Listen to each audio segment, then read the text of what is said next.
우리는 이러한 생수병과 우유통이 막 섞여 있는 그 혼합물을 분리를 해볼 건데요. 어떻게 하면 되냐면은 굉장히 간단해요. 그냥 이 액체에다가 얘네를 꽉 부어 넣는 거예요.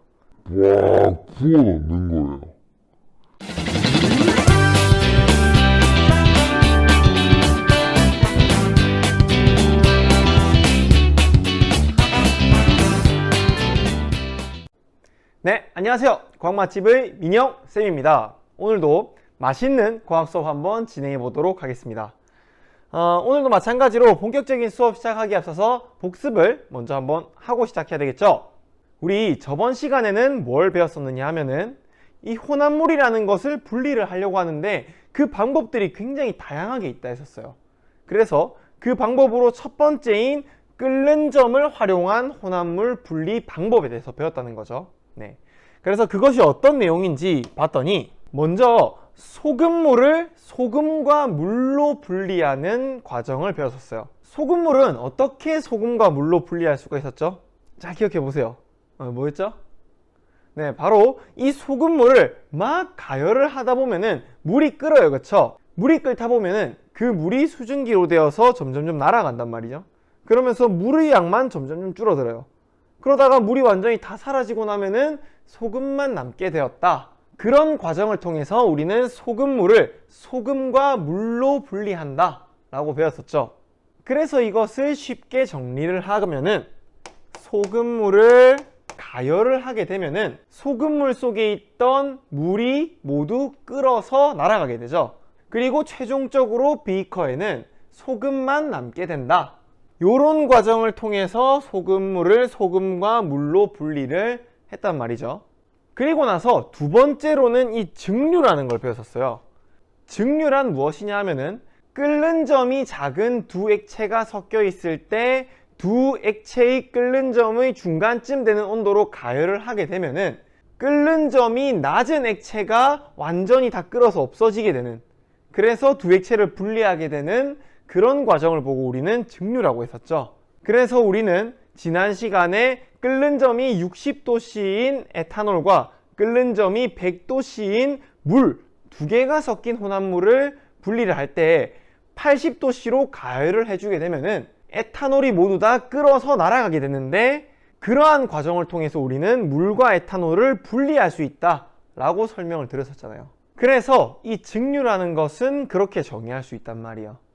그리고 세 번째를 보면은 증류를 하면 어떤 물질이 먼저 끓어 나오나요? 라고 했는데 방금 설명했다시피 끓는 점이 낮은 물질이 먼저 끓어서 나온다 라고 설명을 드렸으니까 어떤 물질이라 하면은 얘는 끓는 점이 낮은 물질이다, 이렇게 답변을 할 수 있다는 거죠. 그래서 우리가 저번 시간에 했던 수업 내용을 예시로 들면은 물과 에탄올의 혼합물에서는 끓는 점이 낮은 에탄올이 먼저 끓어서 날아가 버린다, 이렇게 이해를 하시면 좋을 것 같아요. 그래서 지난 시간에 배웠던 거는 이 정도로 정리를 할 수 있을 것 같고요. 이번 시간엔 뭘 배울 거냐 하면은 지난 시간에 우리가 끓는 점을 활용한 혼합물 분리에 대해서 배웠다면은 이번 시간에는 밀도 차이를 이용한 혼합물의 분리에 대해서 배울 거다 라고 알아두시면 좋을 것 같아요. 혼합물의 분리 중에서도 밀도 차이, 뭔가 의 밀도가 다른 두 물질을 어떻게 분리할 수 있을까, 이런 내용이겠죠. 그러면 본격적으로 한번 수업 진행해 보도록 하죠.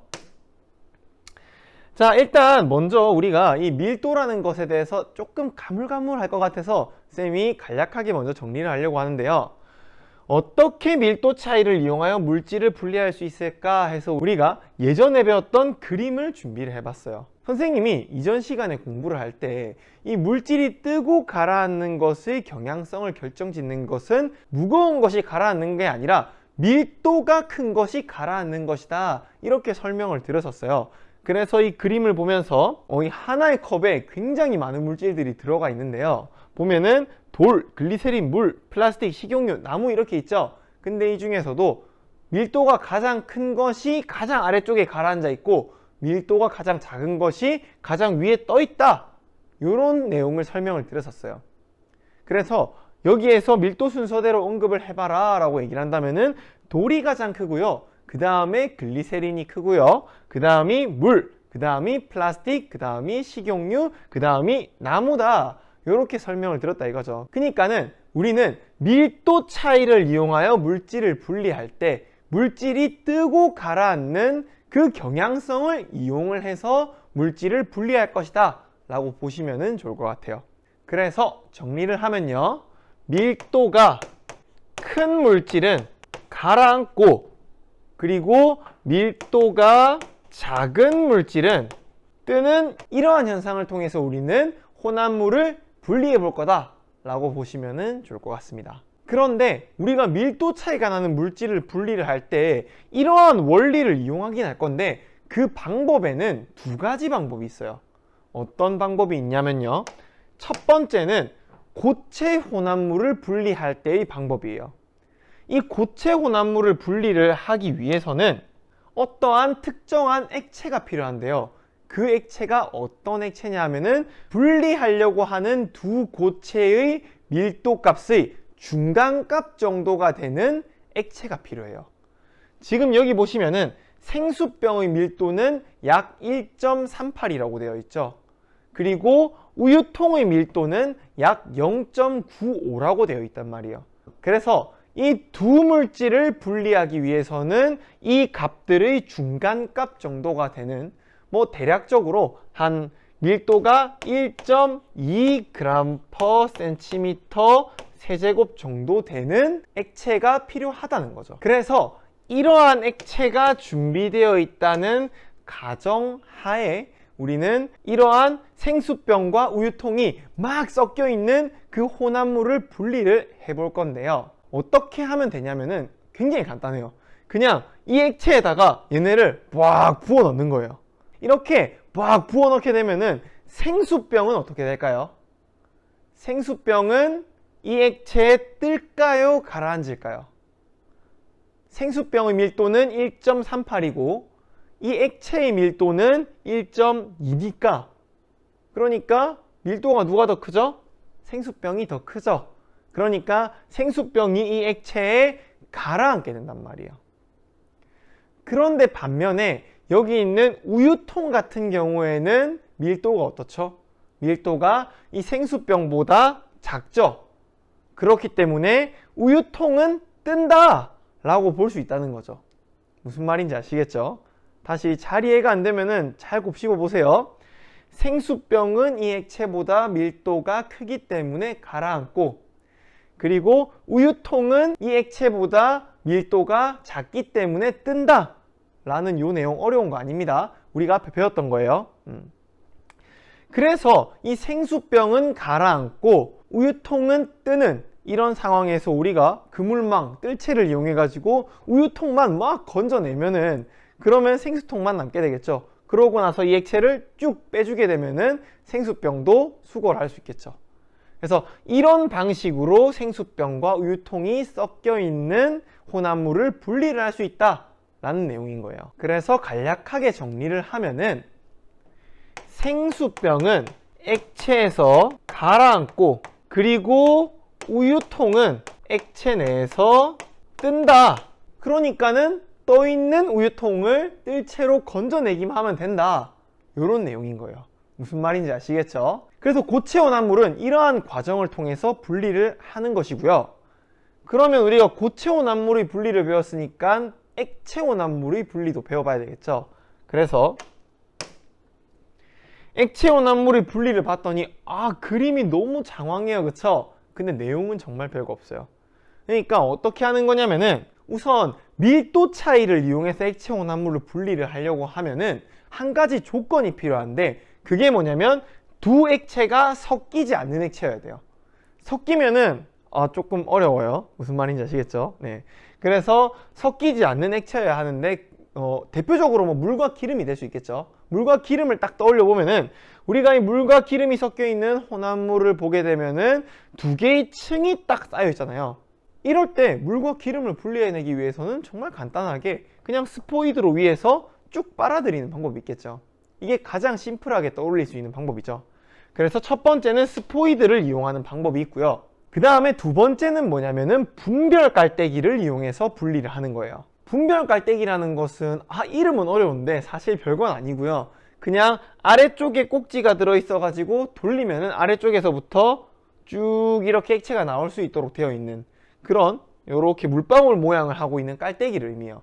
당연히 위에는 마개가 있어서 위쪽으로도 액체를 넣을 수 있습니다. 이러한 것이 분별 깔때기인데, 이 분별 깔때기에다가 액체 혼합물을 집어넣어 주게 되면은 마찬가지로 우리는 섞이지 않는 액체를 넣었으니까 두 개의 층이 생기겠죠. 이렇게 층이 생겼을 때 아래쪽에 마개를 쭉 돌려가지고 아래쪽부터 물을 쭉쭉쭉 빼내게 되면은 여기 밑에 있는 이 액체가 아래쪽 구멍을 통해서 타고 내려올 거 아니에요. 그러다가 이 수위가 점점 낮아서 꼭지까지 딱 왔다 하면은 그때 팍 바로 잠궈버리는 거예요. 그러면 두 액체가 분리가 되겠죠.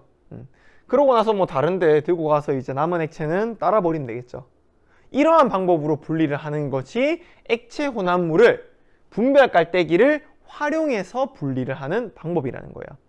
그래서 사실 이 내용 중에 어려울 건 없고 어려운 게 딱 하나 있다면은 분별 깔때기라고 하는 새로운 어떤 과학 실험 도구를 발견했다, 배웠다 라는 내용인 거예요.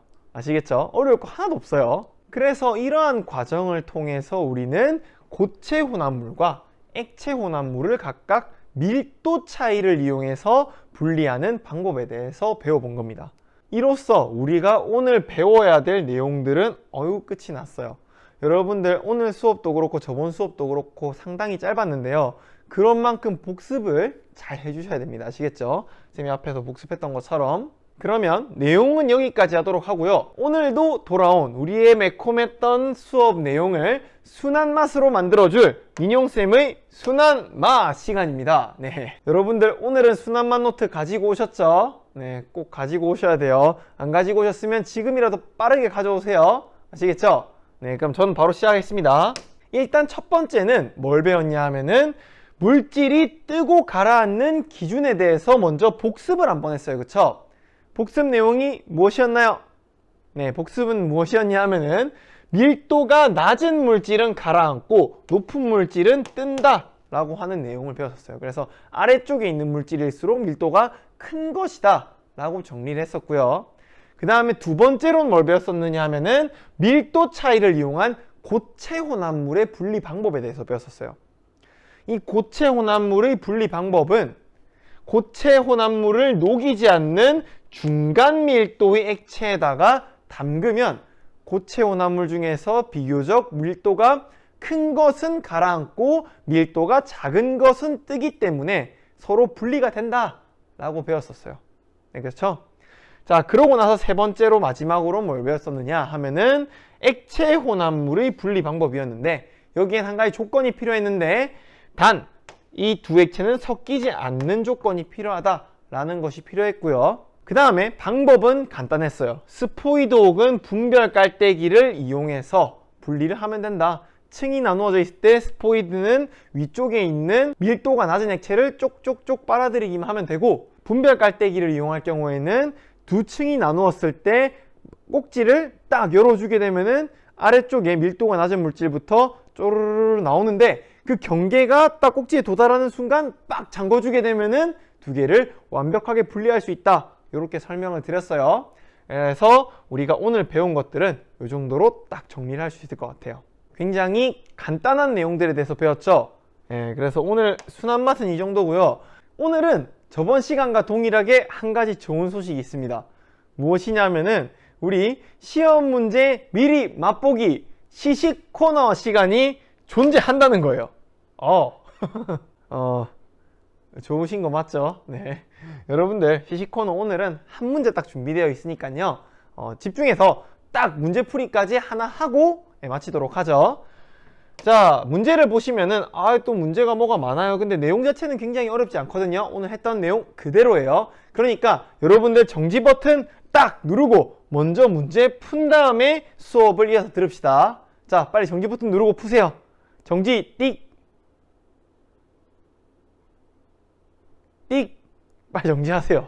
네, 빨리 다 풀었죠? 그쵸? 네, 잘 풀었다고 생각하고 선생님은 해설을 바로 시작할게요. 자, 우선 우리 문제를 먼저 읽어보면요. 그림은 혼합물을 분리하는 과정을 나타낸 것이다. 옳은 것을 고르세요 라고 되어 있는데, 우리 이러한 문제가 나왔을 때 선생님이 저번에도 한번 언급을 드렸었는데 바로 보기로 내려가면 안 돼요. 아시겠죠? 우리 그림을 먼저 분석을 하고 보기로 넘어가야 한단 말이에요.